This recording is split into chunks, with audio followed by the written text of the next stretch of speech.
Today, I'm really excited to have Dr. Jeffrey Sassmannshausen, or as his patients call him, Dr. Sass. He is a board certified dermatologist, and he will be joining us today to talk about his practice. He's been practicing medicine since 1993 and is a Fort Wayne native with a very unique perspective on the community. He's also an expert in diagnosing and treating all sorts of skin conditions and diseases and loves the challenging cases. So let's get started with Dr. Sassmannshausen. iHire connects you to industry-specific jobs in over 57 talent communities. Find your niche today on iHire. Thank you for joining us today, Dr. Sassmannshausen. We really appreciate you taking the time from your busy schedule to be here on our Find Your Niche podcast. Well, thank you for having me. And how did you get started in the dermatology field? Is this something that you always wanted to do? Or, what were your thoughts when you were growing up? Like, I want to be a fireman. Did you say, I want to be a dermatologist? No, absolutely not. I started out wanting to be a veterinarian, and growing up, did a lot of shadowing with vets, enjoyed doing that. My uncle is a veterinarian. So when I was a little bit older, I spent a week with him. And at the end of that week, he looked at me and he said, if you don't absolutely love animals and you want to do this with a passion, go be a regular doctor. And I said, okay. And at that point, I switched. Now I was going to be a physician. When I started med school, I was going to be a surgeon. I wanted to be a trauma surgeon. At the time, a lot of the trauma television shows were on. I thought that was going to be awesome until I did surgery for the very first time and I hated it. At that point, I didn't really know what I wanted to do. So I sort of just went into general internal medicine.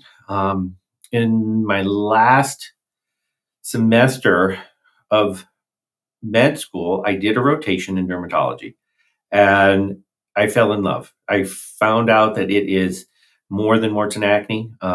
You absolutely can make great changes in people's lives, and you can save lives. And that's at that point, I focused on being a dermatologist. So it took you till the last year of school for you to really find your passion. That's correct. Yes. And then what did you have to do at that point? Did you have to do additional schooling, or how do you flip that switch? So at that point, you need to get a residency program.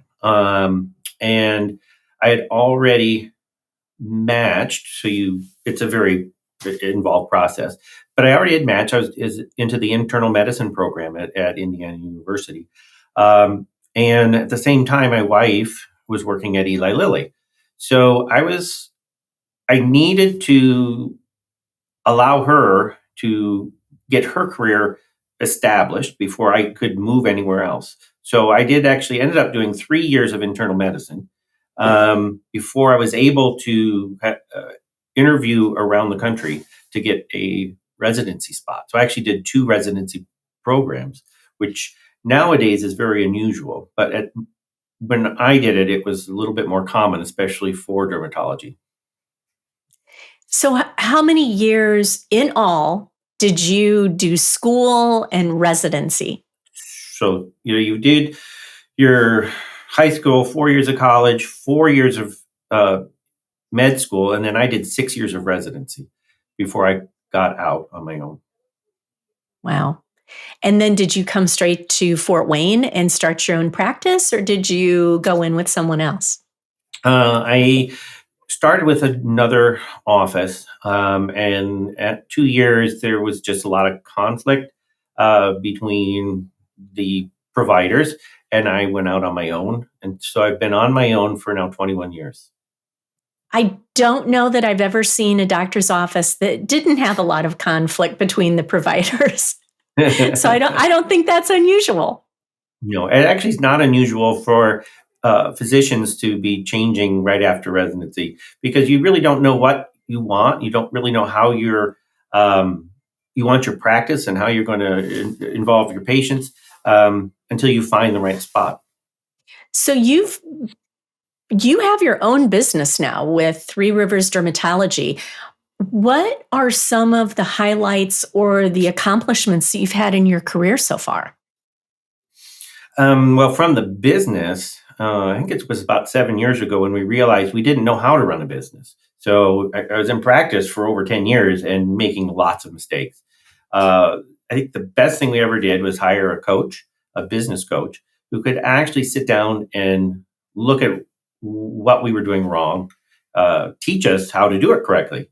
And it's amazing when you do things correctly how the business is a better place. Um, so that's the biggest thing that we ever did that I wish we would have done right away. When you're going to school to be a physician, are business courses part of that? Or is that just kind of not the main focus when you're in school to be a physician? In school, there was none, absolutely no business at all. Some of the residency programs now do offer some business education, but it's very minimal. Because when you get out of school, you're thinking, all right, I'm going to go in and work in someone else's practice. And you're probably not thinking down the line 15, 20 years, I'm going to own my own practice someday and I need to know how to run this.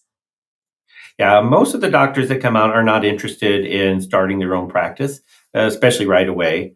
Um, if you do get into some of the big hospitals, which many do now, sometimes it's a little bit difficult to get away from them because of some of the non competes that are in place. I'm still hoping that some of the physicians here in our town decide to go out on their own. We really need some true private practices again. How do you continue to grow and develop in your career and continue to grow your practice? Well, we try to be the best practice that we can be. And that starts from when you call our telephone. You're never going to get a computer. You're going to talk to a real person. Um, we have focused a lot on customer service. If anyone had ever stayed at a Ritz Carlton, you will know that their customer service is top notch. And what we try to do is take that model and put it in practice here within a medical office, which you never see. So we really try to be patient focused, try to do everything possible to make your visit smooth, easy, enjoyable. Um, and because of that, we have established a reputation of being different. And through word of mouth, that's how we grow our practice. What challenges or setbacks have you faced in your career? Um, the biggest challenge that we have now is really dealing with insurance companies. Um, we are in a situation where I cannot increase what I collect from insurance companies, despite the fact that the cost of supplies are going up, the cost of employees are going up, my health insurance is going up. So I can't increase what I get from them. It only goes down. So if you've been to McDonald's recently, their Big Macs are now $5 because they can increase their cost in order to offset the increase in their expenses at this time. So right now, that is the biggest challenge that I think we've ever had. The biggest setback, I think, was originally when I was started practice with another group. I had planned on being there forever and really look forward to it, and was kind of blindsided when things didn't work out. Disillusioned when it's not Correct. the great place you think it was going to be to go to work. Correct. So how do the doctors overcome the challenge of the insurance companies and being able to charge? How is that resolved? Um, Not very easily. Yeah, So what we have the ability to do in our office is we have the cosmetic side of things. So we can increase that where we can change costs based on what our expenses are.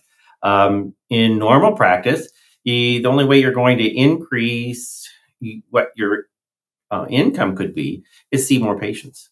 And you can only see so many in a day, and we have to right. we have to go home. What do you enjoy most about your work? The best part of my job is taking somebody who is really sick, um, figuring out what's going on and making them better.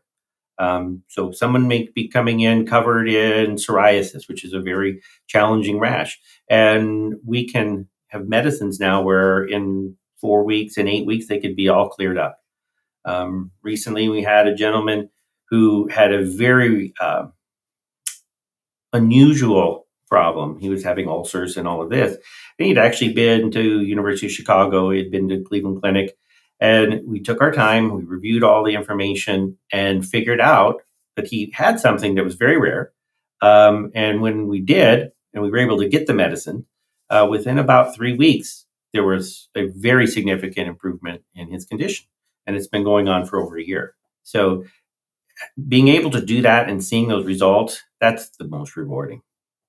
As you said, it has to be very rewarding to discover something that nobody else has thought of, or you're looking at it from your angle. Because I know that when you go to Cleveland Clinic or when you go to Mayo, every doctor is looking at things from their angle, and very seldom do they try to pull all the pieces together and say, oh, okay, I think this is what's going on with this person.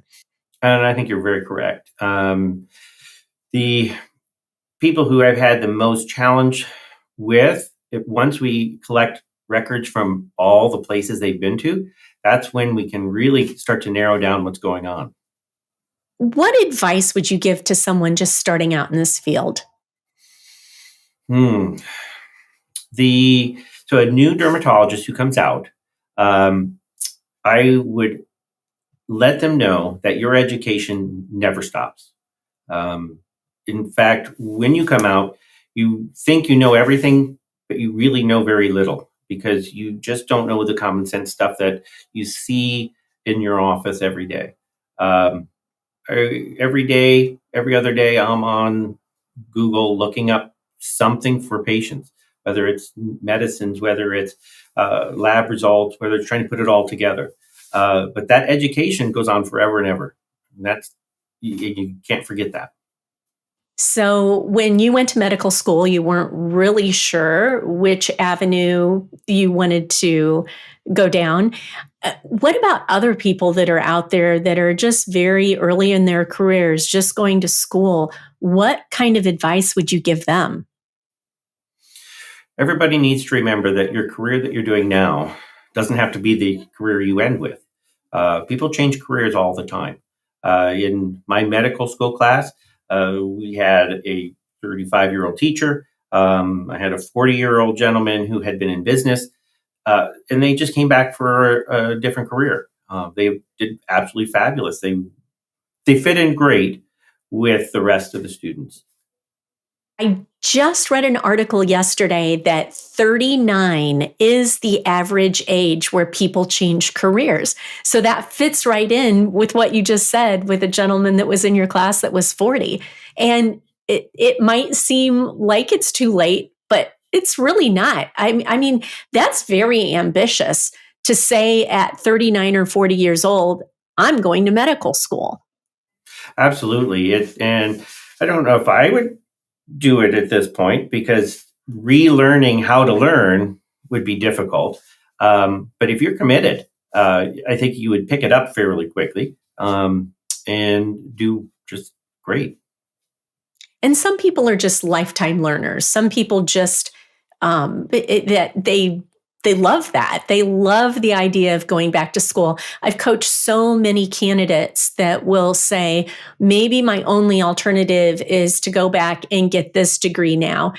And they've spent the majority of their life in school, so that's they like school. They Mhm. want to continue on and want to get that next major or that next certification. And that's correct. Is there anything that you wish you would have done differently in your career path? The I think it would have been nice if I realized I wanted to do dermatology earlier. Um, I think I would have done things a little bit differently in medical school.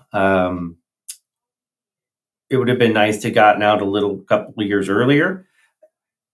However, when I look back at my experience being a board certified internal internist, it makes my job as a dermatologist, it's not easier, but I do a better job at it because I can look at people from a whole body as opposed to just looking at the skin.